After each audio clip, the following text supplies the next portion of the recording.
Imagine for a second that you wake up tomorrow morning, right? Will. And you need to pay your internet bill. Oh, yeah, the usual monthly chore. Exactly. But instead of, logging into some slick corporate portal or setting up auto pay on your phone, you literally have to walk down to your street corner and hand cash to a heavily armed man. Right. Just a guy with a rifle collecting your Wi-Fi money. Yeah. And like later in the week, if you have a dispute with your neighbor, say it's over a property line or a noise complaint, you do not call the police. You don't take them to small claims court. Because those options don't exist for you. Right. You take your grievance to a local tribunal that is run by the exact same armed men. In this version of your neighborhood, your internet provider, your local judge, and your neighborhood watch are all active members of a drug cartel.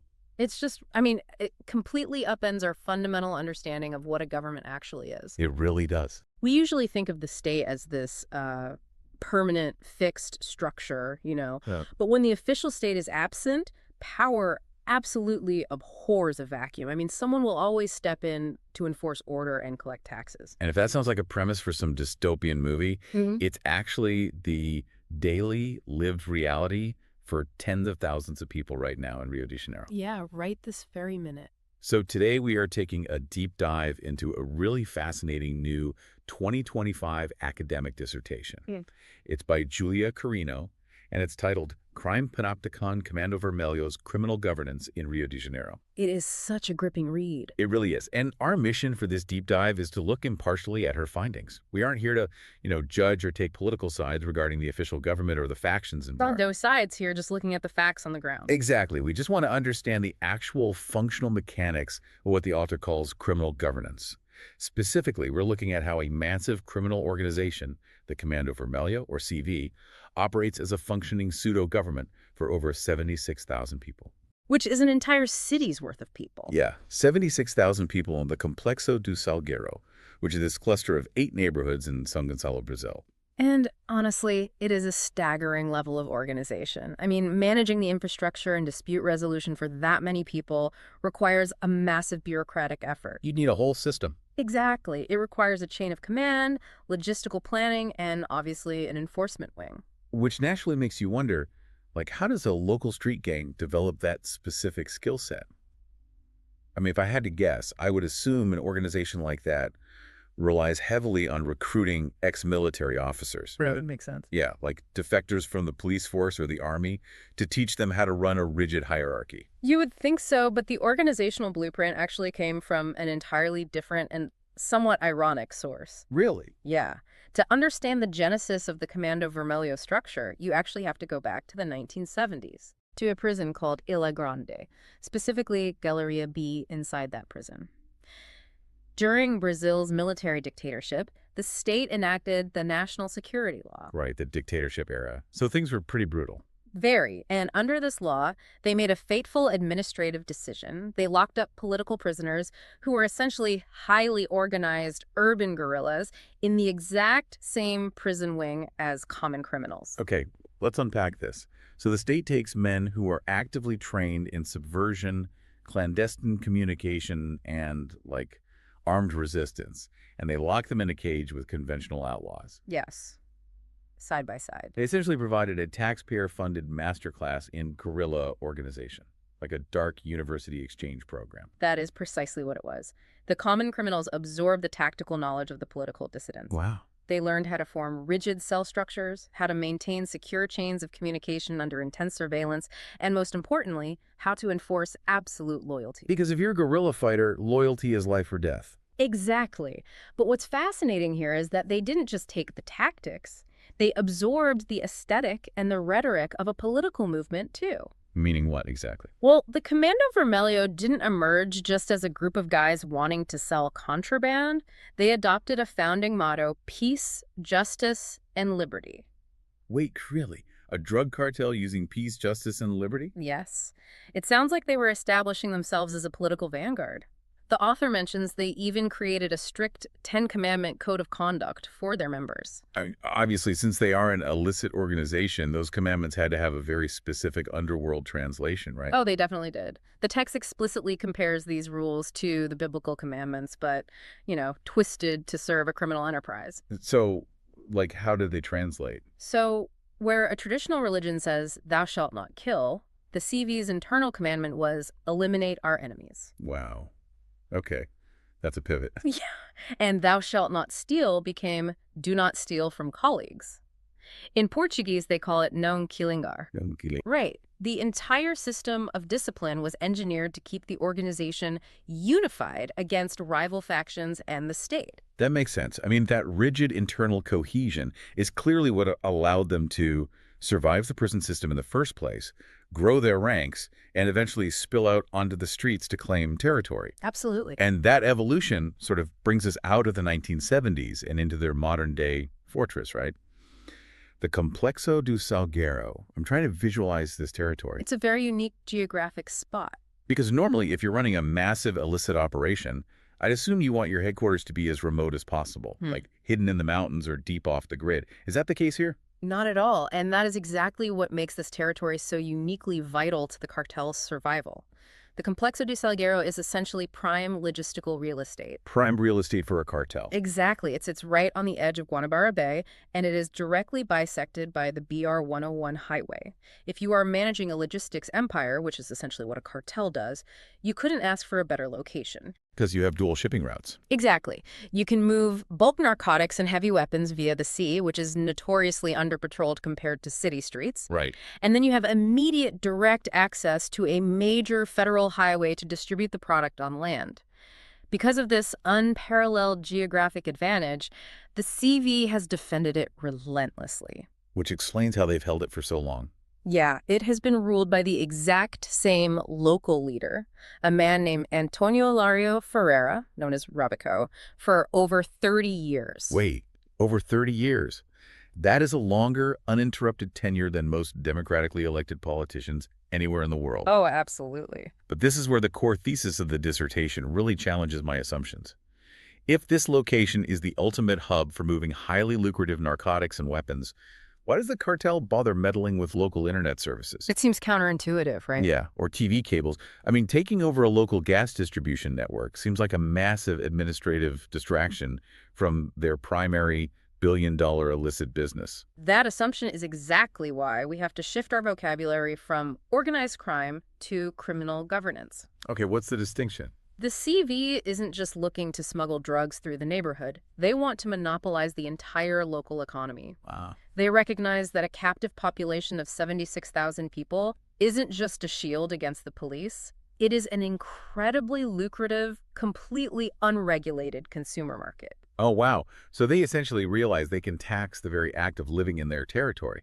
How does that actually work mechanically? Are they, like, building their own cell towers? Oh, no. They are hijacking the existing ones through pure extortion. Telecommunication companies are reportedly forced to pay the cartel roughly 50,000 reais every single week. Wait, 50,000 reais a week? Yeah. Just for the right to maintain their own corporate cellular towers? Exactly. They pay a ransom just to access their own equipment safely. And if the legitimate telecom companies refuse to pay, or if the cartel simply decides they want to increase their profit margin, they don't negotiate. What do? The cartel soldiers literally go out and cut the official fiber optic cables. Oh my God. Yeah. Once the official network is dead, they force the local residents to buy the cartel's own internet service, which is usually vastly inferior and overpriced. It is a complete economic monopoly enforced by the barrel of a gun. So the residents are literally trapped in a closed economic loop. The cartel controls the physical borders via the highway and the bay, and they control the digital borders by monopolizing the internet access. That's exactly it. But the author goes much deeper than just the economy. She uses a specific term for how they control the actual human beings living there. She calls it the crime panopticon. Yes, the Panopticon. For those who might not be familiar with the concept, it's an architectural theory for a prison designed by Jeremy Bentham back in the 18th century. It's a watchtower thing, right? Right. The idea is that a single guard in a central tower can see every inmate, but the inmates can't see into the tower. Because the inmates never know exactly when they're being watched, they have to assume they're always being watched. And so they police themselves. Exactly. They begin to police their own behavior. It's the ultimate form of psychological control. I mean, think about the neighborhood you live in right now. Imagine if a casual complaint you made to a neighbor at the grocery store could get back to an armed tribunal. It would be terrifying. That constant, paranoid self-censorship, that is the Panopticon. But they don't just rely on paranoia, do they? They back it up with intense physical engineering of the environment. Oh, they absolutely terraform the city to restrict movement. They build massive physical barricades out of concrete, rubble, iron tracks, and even stolen industrial construction equipment. Just right in the middle of the street. Yes, they strategically block off streets to create fatal choke points. To give you an idea of the sheer scale of this operation, in 2022 alone, the police removed 716 tons of barricades from these neighborhoods. 716 tons of rubble. That changes how we view this entire situation. You don't casually move 716 tons of concrete. No, you definitely don't. This isn't a street gang pulling a temporary heist. This is a hostile force actively engineering the urban landscape to keep the population trapped inside and the state authorities outside. Precisely as structural. But those barricades are just the physical walls. The psychological trap, the Panopticon, is maintained through what the author describes as a traffic tribunal. Yes, the tribunals. And here's where it gets really interesting. And honestly, painfully grounded in reality. The author, Júlia Quirino, doesn't just study this from an ivory tower. She is what they call a cria. She was actually born and raised in the Complexo do Salgueiro. Her analysis is anchored by devastating personal loss. These tribunals operate as a shadow justice system, where the cartel leader, acting as the ultimate judge, hands down rulings with zero due process. It's a total dictatorship. Yes. Quirino details how her own uncle Roberto was accused of cowardice by the cartel. And in this shadow state, the punishment wasn't a fine or community service. He was executed, decapitated, and his body was thrown into the local mangroves for the alligators to eat. Oh my God. Throwing a body in the mangroves isn't just a convenient way to dispose of evidence. It is a deliberate, theatrical message to the entire community. Absolutely. It completely reinforces the Panopticon. And tragically, it wasn't just him. Her other uncle, Wellington, who was a respected local merchant, was executed in his own home, right in front of his wife and children. Just a horrific situation. And the reason given wasn't some massive betrayal of the cartel. It was literally just a rumor of an affair with a prisoner's wife. Which perfectly illustrates why the author brings in the concept of biopolitics, a theory famously developed by the philosopher Michel Foucault. Okay, how does that apply here? Well, usually we think of biopolitics in terms of how modern governments manage public health or birth rates, things like that. But here, the cartel uses biopolitics to govern the physical bodies, the biological lives, and the most intimate relationships of the population. So they control every aspect of life. Exactly. Executing a man over a rumored affair seems extreme, but to the cartel, controlling bodies is controlling loyalty. I see. So it's not actually about morality at all. No, not at all. If you are running an illicit organization, an unchecked romantic relationship isn't just neighborhood gossip. It is a potential intelligence leak. Exactly. Intimacy is a massive security risk. The text notes how strictly the cartel dictates dating. If a woman in the community dates someone outside the neighborhood, or specifically if she is caught dating a police officer, the retaliation is immediate and severe. What do?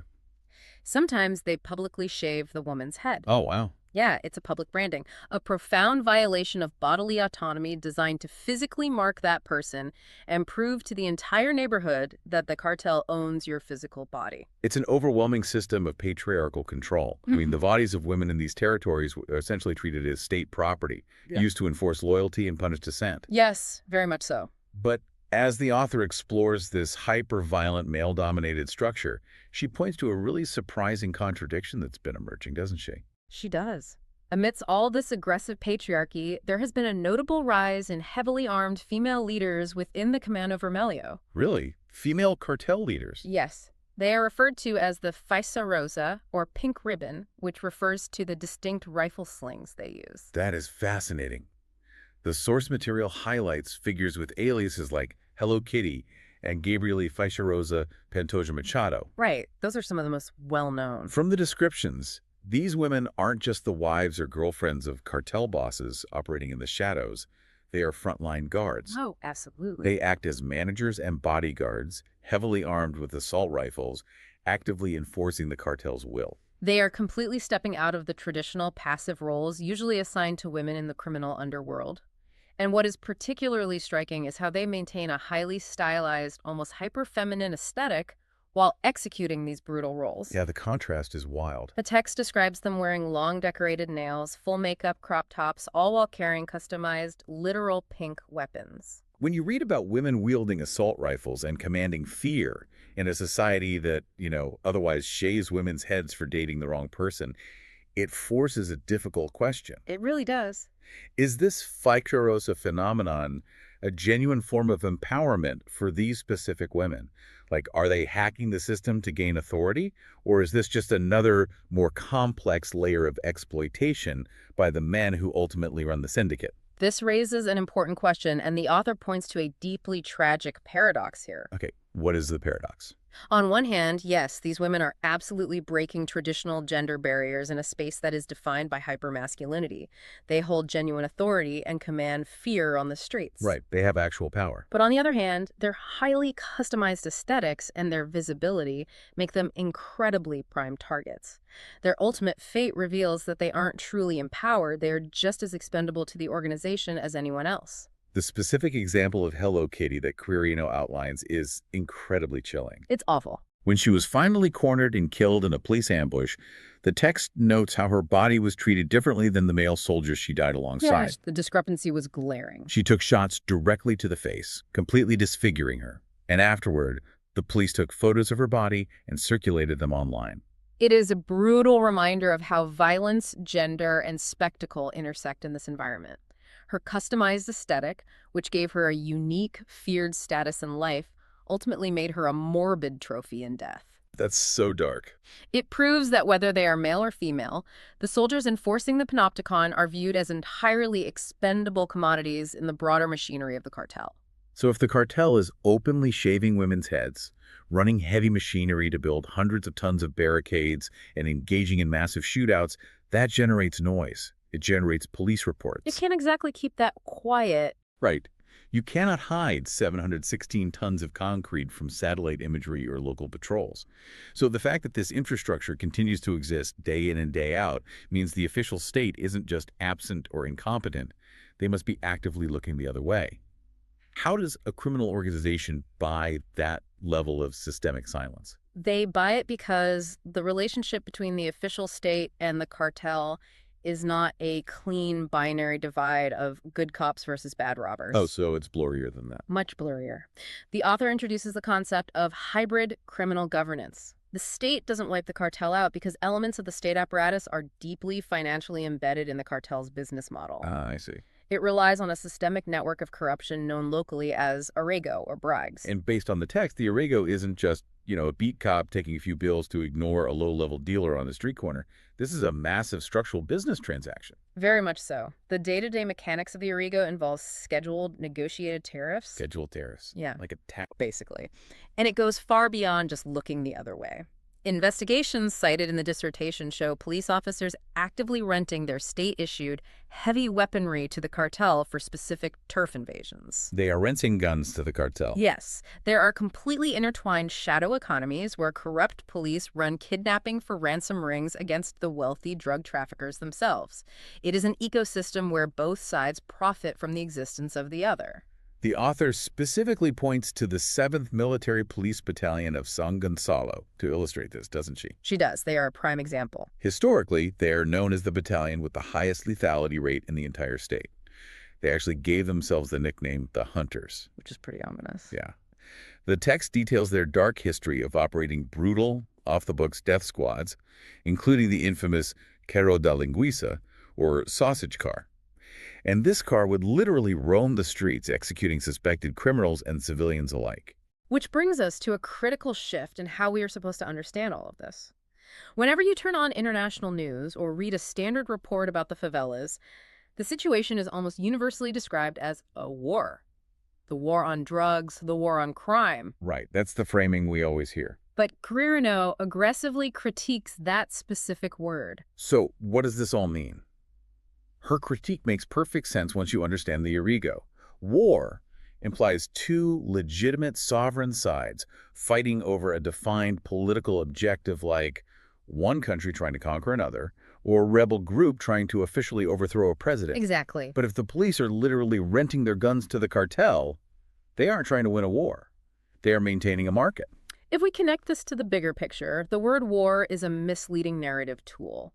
Quirino argues that what is actually happening is a structural historical slaughter. Slaughter, yeah. It is a highly profitable ecosystem of violence directed primarily at poor, predominantly black populations. The elite narratives label these citizens as enemies of the state to justify the militarization, but the ultimate goal isn't peace or victory, The goal is the continuation of the violence itself. because the violence generates immense capital. The most striking visual of this entire ecosystem for me was the scene the author describes when she attends LAD. Oh, the defense fair? Yeah, it's this massive, air-conditioned international defense and security fair held in Rio. It's where all the slick corporate defense contractors gather to show off their new armored vehicles, surveillance tech, and heavy weapons. Just a huge corporate expo. Exactly. And amidst the corporate lanyards and the gleaming hardware, she observes a group of men proudly wearing shirts that say, Mercadores a la Muerte, merchants of death.